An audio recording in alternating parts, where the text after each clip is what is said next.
ஸ்ரீமதே ராமானுஜாய நமக. தினம் ஒரு திவ்ய பிரபந்தம் தொடரிலே இன்றைக்கு 2205வது பகுதி. திருமங்கை ஆழ்வார் அருளிய திருவெழுகூற்றிருக்கையை அனுபவித்துக் கொண்டிருக்கிறோம். அதிலே இதுவரை 28 அடிகள் 28 அடிகளை வியாக்கியான விவரணத்துடன் அனுபவித்து நிறைவு செய்துவிட்டு இன்று மேலும் தொடர வேண்டும். முதலில் 28 அடிகளையும் ஒரு முறை அன்வயித்து விட்டு பின் இன்றைய பகுதிக்கு வரலாம். ஒரு பேருந்தி இருமலர் தவிசில் ஒரு முறை அயனை ஈன்றனை, ஒரு முறை இருசுடர் மீதினில் இயங்கா மும்மதில் இலங்கை இருகால் வளைய, ஒரு சிலை ஒன்றிய ஈரெயிற்றளவாய் வாளியின் அட்டனை, மூவடி நானிலம் வேண்டி முப்புரி நூலொடு மானுரி இலங்கு மார்பினின் இருபிறப்பு ஒருமானாகி ஒருமுறை ஈரடி மூவுலகு அளந்தனை, நால் திசை நடுங்க அஞ்சிறை பறவை ஏறி நால்வாய் மும்மதத்து இரு செவி ஒரு தனி வேளத்து அறந்தையை, ஒரு நாள் இருநீர் மடுவுள் தீர்த்தனை, முத்தி நான்மறை ஐவகை வேள்வி அறுதொழில் அந்தணர் வணங்கும் தன்மையை, ஐம்புலன் அகத்தினுள் செருத்து நான்குடன் அடக்கி முக்குணத்து இரண்டவை அகற்றி ஒன்றினில் ஒன்றி நின்று ஆங்கு இருபிறப்பறுப்போர் அறியும் தன்மையை, முக்கண் நால்தோள் ஐவாய் அறவோடு ஆறு பொதி சடையோன் அறிவு அரும் தன்மை பெருமையுள் நின்றனை, ஏழுலகு ஈற்றினில் கொண்டனை கூறிய அறுசுவை பயனும் ஆயினை, சுடர்விடும் ஐம்படை அங்கை உள் அமர்ந்தனை, சுந்தர நாத்தோள் முன்னீர் வண்ண நின் ஈரடி ஒன்றிய மனத்தால் ஒருமதி முகத்து மங்கையர் இருவரும் மலரன அம்கையின் முப்பொழுதும் வருட அரிதுயில் அமர்ந்தனை என்ற பகுதி வரை ஏற்கனவே நாம் அனுபவித்திருக்கிறோம். இன்று மேலும் அடுத்த 8வது பகுதியாக நெறிமுறை நால்வகை வருணமும் ஆயினை, மேதகும் ஐம்பெரும் பூதமும் நீயே, அறுபதம் முரலும் கூந்தல் காரணம் ஏழ்விடை அடங்கச் செற்றனை, நெறிமுறை நாள் வகைய வருணமும் ஆயினை, மேதகும் ஐம்பெரும் பூதமும் நீயே, அறுபதம் முரலும் கூந்தல் காரணம் ஏழ்விடை அடங்கச் செற்றனை. பதவுரை முதலில் பார்க்கலாம். நெறிமுறை சாஸ்திர முறைப்படியே நடக்கும் நால்வகை வருணமும் ஆயினை, 4 வகைப்பட்ட வர்ணங்களுக்கும் நிர்வாகனாய் நின்றாய். மேதகும் ஐம்பெரும் பூதமும் நீயே, ஆன்மாக்கள் புகுந்து பொருந்தத்தக்க 5 மகாபூதங்களுக்கும் நீயே அந்தர்யாமியாய் நின்றாய். அறுபதம் உரலும் கூந்தல் காரணம், வண்டுகள் மதுபானத்திற்காக வந்து மொய்த்து ரீங்காரம் செய்யப்பெற்ற கூந்தலையுடைய நப்பின்னை பிராட்டிக்காக 7 விடை 7 எருதுகளையும் அடங்கச் செற்றனை ஒன்றாக நெறித்தாய். வியாக்கியான விவரணம் பார்ப்போம். இனி அரிதுயில் அமர்ந்து சிந்தித்தபடியே காத்த திறம் சொல்லப்படுகிறது. அரிதுயில் அமர்ந்து சிந்தித்தபடியே காத்த திறம் சொல்லப்படுகிறது. நெறிமுறை 4 வகை வருணமும் ஆயினை, சாஸ்திர வரம்பு தப்பாதபடி முறையிலே நடப்பதாய், பிராமணர் சத்திரியர் வைசியர் வேளாளர் என்று 4 வகைப்பட்டதான வர்ணங்களாகவும் ஆகிறாய்.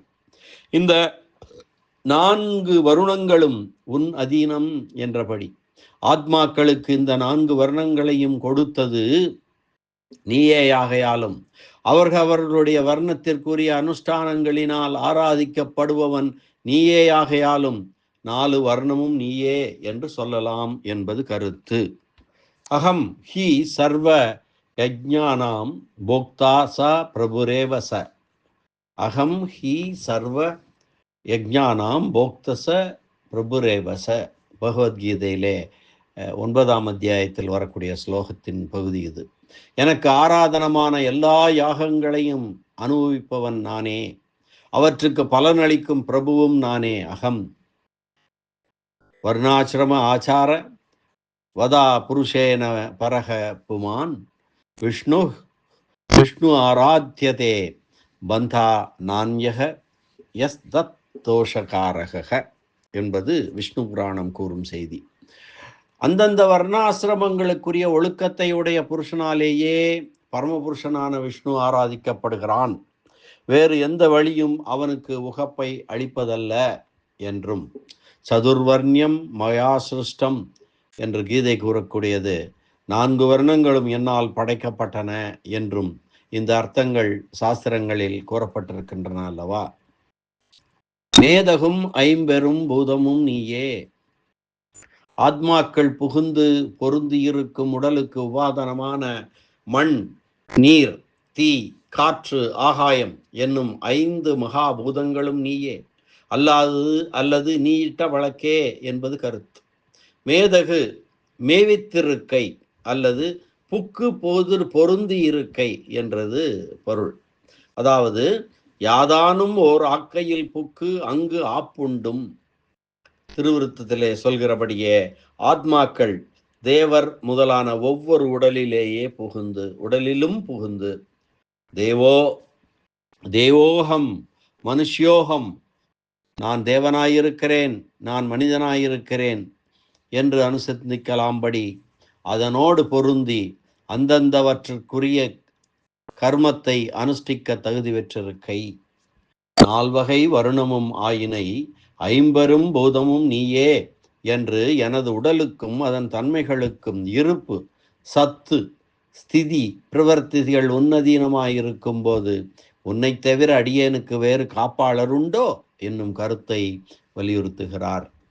அரிதுயில் அமர்ந்து சிந்தித்தபடியே செய்த ரட்சணங்களில் அனைவருக்கும் பொதுவான ரட்சணமான வர்ண பூத சிருஷ்டி ஸ்திதி முதலானவற்றை இதுவரையில் சொல்லி அந்தரங்கையான நப்பின்னை பிராட்டியை ரட்சித்த பிரகாரமான விசேஷ ரட்சணத்தை அடுத்து சொல்லுகிறார். 60 முரலும் கூந்தல் காரணம். 6 கால்களை உடையனவாய் இவளுடைய கூந்தலில் வெள்ளமிடும் தேனை பருகுவதற்காக வந்து பொருந்தி இருக்கக்கூடிய வண்டுகள் மதுவை பருகியதால் மயக்கம் கொண்டு ரீங்காரம் செய்யப்பெற்ற திருக்குழலை உடையவளாகையாலே மிக இனியவளான நப்பின்னை பிராட்டியின் பொருட்டு 60 முரலும் கூந்தல் காரணம். 7 விடை அடங்கச் சற்றனை, அவளை தழுவுவதற்கு தடையாயிருந்த 7 எருதுகளையும் ஒன்று குறைவுபடாமல் கழுத்திலே நெரித்து கொன்றாய். இதனால் நப்பின்னை பிராட்டியை அடைவதற்கு தடையாய் இருந்தவற்றை போக்கினது போலே என்னை நீ அடைவதற்கு தடையாயிருக்கும் பாவங்களையும் போக்கியருள வேண்டும் என்ற கருத்தை காட்டுகிறார் ஆழ்வார் இந்த பகுதியில. இப்பொழுது பாசுரத்தை அனுசந்திக்கலாம், மீண்டும் ஒரு முறை அனுசந்திக்கலாம். முதலிலிருந்து இதுவரை உண்டான நாம் அனுபவித்திருக்கக்கூடிய பாசுர வரிகள்.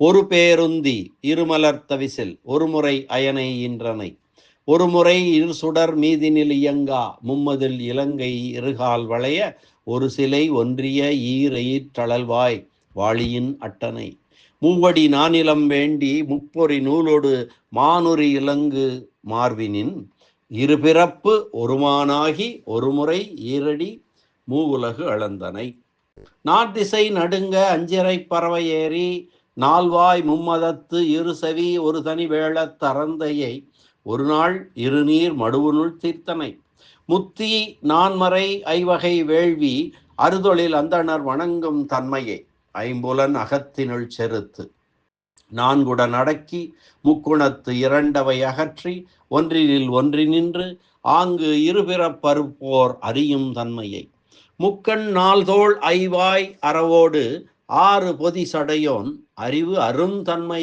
பெருமையுள் நின்றனை, 7 உலகு ஈற்றினில் கொண்டனை கூறிய அறுசுவை பயனும் ஆயினை, சுடர்விடும் ஐம்படை அங்கை உள்ளமர்ந்தனை, சுந்தர நாற்றோள் முன்னீர் வண்ண நின் ஈரடி ஒன்றிய மனத்தால், ஒரு மதிமுகத்து மங்கையர் இருவரும் மலரன அம்கையின் முப்பொழுதும் வருட அரிதுயில் அமர்ந்தனை, நெறிமுறை நாள் வகை வருணமும் ஆயினை, மேதகும் ஐம்பெரும் பூதமும் நீயே, 60 முரலும் கூந்தல் காரணம், 7 விடை அடங்கச் செற்றனை என்ற இதுவரை 32 வரிகள் இந்த திருவள்ளுவருக்கையின் 32 அடிகள் அனுபவித்திருக்கிறோம். இது எப்படி ரதபந்தத்தில் அமைந்திருக்கிறது என்பதை விளக்க படமாக கொடுக்கப்பட்டிருக்கிறது. அதனையும் பார்த்து அனுபவித்து மகிழ வேண்டும் என்று கேட்டுக்கொள்கிறேன். மீண்டும் நாளை சந்திக்கலாம் அடுத்த பகுதியுடன். நன்றி, வணக்கம். ஸ்ரீனிவாச வெங்கடேச ராமானுஜதாசன், திருவரங்கம். திருக்குடந்தை எம்பெருமான் ஆறாவது பெருமான் திருவடிகளே சரணம். அரட்டமுக்கி அடியார் செய்யும் கலிகன்றி கலியன் பரகாலன் திருமங்கை ஆழ்வார் திருவடிகளே சரணம். ஆழ்வார் வியாக்கியான சக்கரவர்த்தி, ராமாயண பெருக்கர், பரமகாருணிகர், உரைப்பெரு மன்னர் பெரியவாச்சான் பிள்ளை திருவடிகளே சரணம். ஆழ்வார் எம்பெருமானார் ஜீயர் திருவடிகளே சரணம்.